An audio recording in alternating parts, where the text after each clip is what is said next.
You know I think कि लोगों ने पूरा पॉडकास्ट देखा ही नहीं.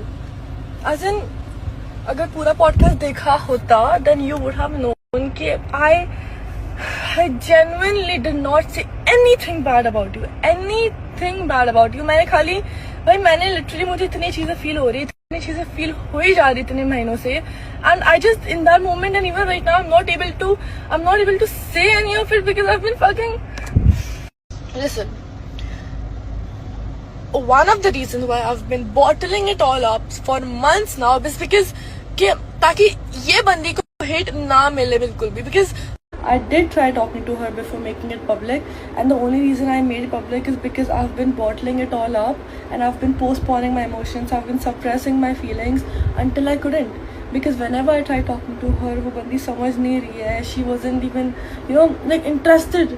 I mean, she's like, हाँ ठीक है ना यार, सुधार इस नॉट डीप भाई, इतना क्या ओवरथिंक कर रही है, इतना क्या ओवररिएक्ट कर रही है. यहाँ पर उसको छोड़ के हर इंसान का दिल तो पत्थर से बना है ना. I mean, I don't know. I just genuinely can't understand that one person जिसके लिए मैं पूरे विला के सामने लड़ ली थी, सबसे लड़ ली थी. I never expected that I'll be fighting with her.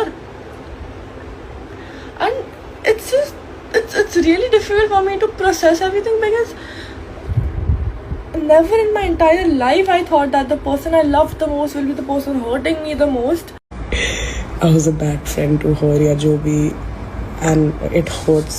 It really hurts क्योंकि जब मुझे उसको पता है कि mentally I'm so fucked, I'm just trying to like keep it all together, और उसके बाद you've gone to a podcast and said कि I was there with you for the hype you had, for the fame. It really broke my heart and I did not want to say this but I will. For me, कि अगर तुम्हें लगता है कि I was with you for the hype, the negative hype that you had, and तुम्हारे बुरे वक्त में तुम्हारे साथ नहीं थी, वही था तुम्हारा बुरा वक्त. एंड मेरा बुरा वक्त, मानो या ना मानो, ये है जब मुझे literally people are saying anything and everything, not just to me but to everyone around me and my family and friends and everyone. This is the time that I needed you. Show में तो you were obviously there, I was also there, but बाहर आकर hype वाली चीज़, I don't want say this, मैं won't, पर नहीं बोलना चाहिए था यार, ये तो एटलीस्ट नहीं बोलना चाहिए था. The point is when everyone was against you, I made sure that I was with you at all times. And I was, कितना ही इसको दो रहा है बोल दो, कह दो ये वो वाली वीडियो दी थी तूने, ये वाला काम किया था, वो किया था. You also know we have talked about it 100 times. फिर भी जाके पॉडकास्ट में जाके बोलने की देयर वाज नो नीड.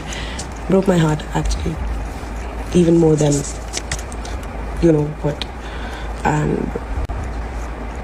जिनको तुम ऐसे बहन मान लेते हो ना, अगर वो भी तुम्हें ना समझे तो फिर there's no point in that friendship or that relation.